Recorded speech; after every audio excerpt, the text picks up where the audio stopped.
So the developers of Zenless Zone Zero just dropped a developer talk for the upcoming Season 3, and there are a lot of things to talk about. They seem to be promising a lot of things for Season 3, but as we've experienced with Season 2, a lot of things mentioned in the Devtalk could end up under-delivering.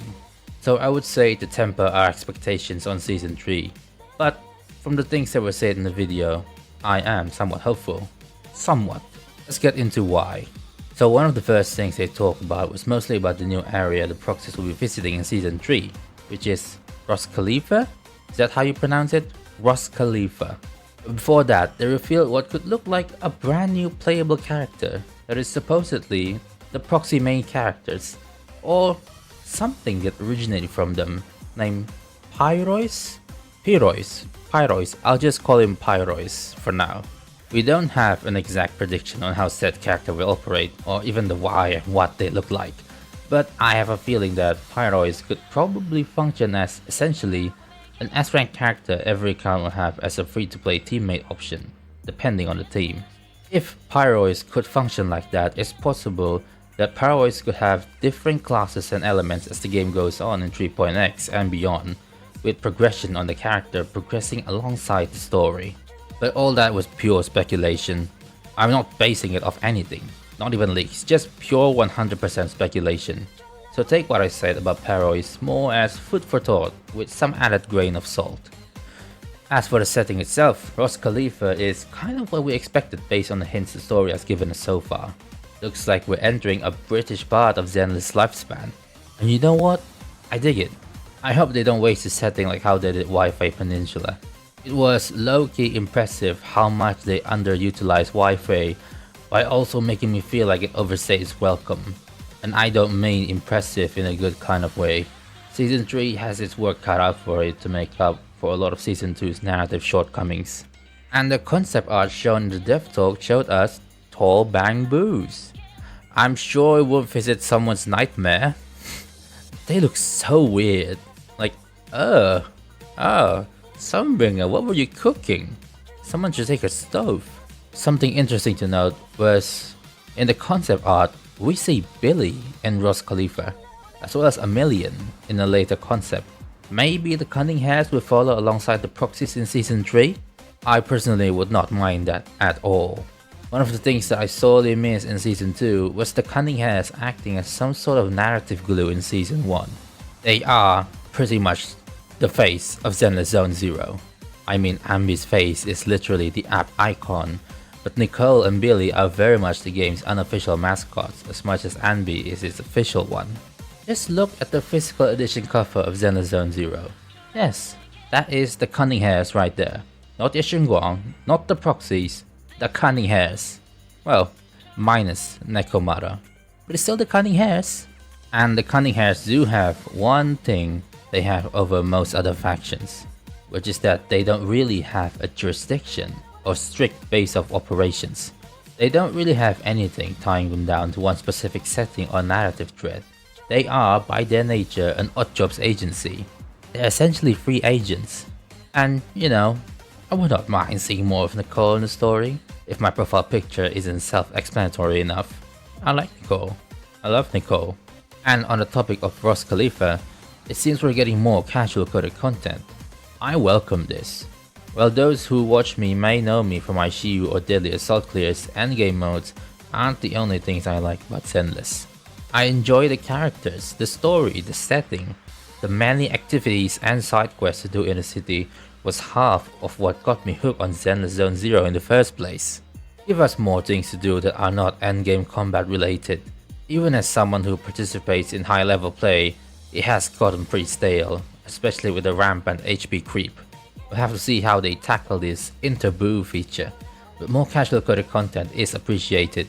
Endgame players are only a small percentage of the overall player base, and even among high level players, a lot of us, like me, also enjoy other aspects of the game.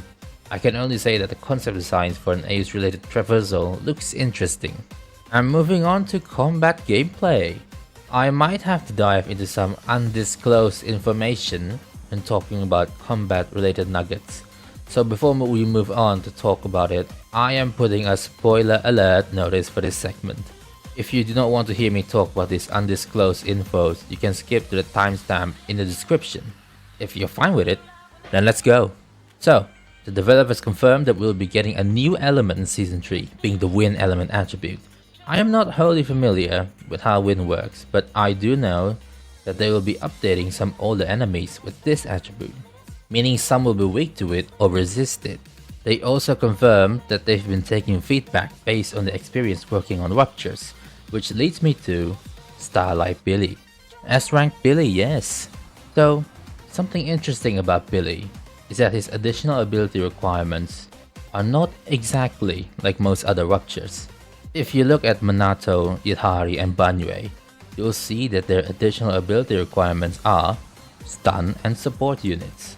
This is par for the course for later DPS units starting from Evelyn, especially for crit-based main DPS units. But Billy's a bit different. His additional ability requirements are the same as Yixuan. You have stun and support, but you also have defense units. Why? We know that for Yixuan, it was to accommodate Pan, who was her most viable supportive teammate on her release. But Billy isn't in the same situation as Yixuan was on release. Dailin, Jufufu, even Trigger, and most importantly Lucia, are all available for him to use. A stun and support AA requirement would have sufficed. So why the different treatment compared to Minato, Yidhari, and Banyue? Are they planning more unique team compositions for Ruptures in Season 3? Maybe a hypothetical team composition that would require Billy to be run with a defense unit and a Rupture sub-DPS? A team comp like that would necessitate a defense unit AA requirement for Billy to have his additional ability turned on. There are many ways they can approach broadening team composition for Rupture, but that additional ability requirement for Billy particularly sticks out. Moving on from undisclosed info section, more old bosses variants with new movesets are interesting. It's possible they might phase out the old bosses like they did White Pompeii. I'll be honest, I will not miss some older variants of bosses if they are indeed being updated. Typhon isn't a particularly engaging fight, and I just do not enjoy fighting bosses like Defiler either. The devs also touched on Hollow Zero. I have to be real, I don't think there's much to do with Lost Void aside from just a full-blown overhaul. Withered Garden was repetitive and after a while tedious, but it perfectly captured the atmosphere and tension of being inside Hollow Zero, the biggest known hollow in New Eridu. Lost Void just feels okay, I guess. It's fine, but it's not particularly engaging either, and it doesn't really incentivize using multiple different characters for exploration like Withered Garden did, aside from polychrome rewards for getting their gears. It really shows just how important presentation is and presenting a specific vibe and atmosphere. Lost Void feels like any other hollow visually. One last thing I want to talk about before closing the video is the roadmap they're going for entering Season 3.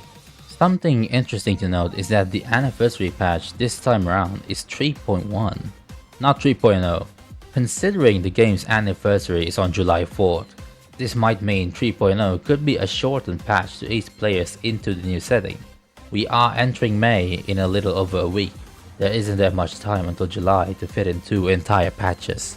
So this means 3.0 will probably have Velina and Norma as our banner characters, as we have been introduced to them in 2.7. Ramiel will probably not be playable for a while, as she is our current antagonist for this story arc. Speaking of Velina, I wonder what element the blue lady holding our fan is. It's obvious she's going to be Win. The question is, what class is she? And could she possibly be a standard unit instead of a limited unit? Based on past examples in HoYo titles like Genshin Impact, the first unit of a new element had an introductory banner before being inserted into the standard banner pool. If Velina is our first Win element unit, it's possible she's a new standard unit to ease players into the new season in terms of roster. This would line up with the developer's intention that they mentioned in the Devtalk with 3.0 being more of a breather patch to ease players into Season 3, with things kicking into high gear only in 3.1. Whatever the case may be, Season 3 sounds like quite the shake-up, but as I said in the beginning, the developers also promised quite a shake-up back in Season 2 Devtalk. And in my opinion, they didn't quite deliver in the quality I hoped so for the things they promised back then. So while it's nice to be hopeful, let's keep our expectations tempered with these new content. Things have been looking up since 2.6, but we never know with how chaotic game developments can be. With that being said, I'm looking forward to the 2.8 livestream for our first official in-game look at Starlight Billy. Maybe I'll make a video sharing my thoughts on the livestream in the days after it. If you want to make sure you don't miss any videos I put out, make sure to hit that subscribe button and don't forget to press the bell icon. Leave a comment or two about your thoughts on the Season 3 developer talk. I always enjoy earnest discussions. Until next time, bye bye. You can go away now.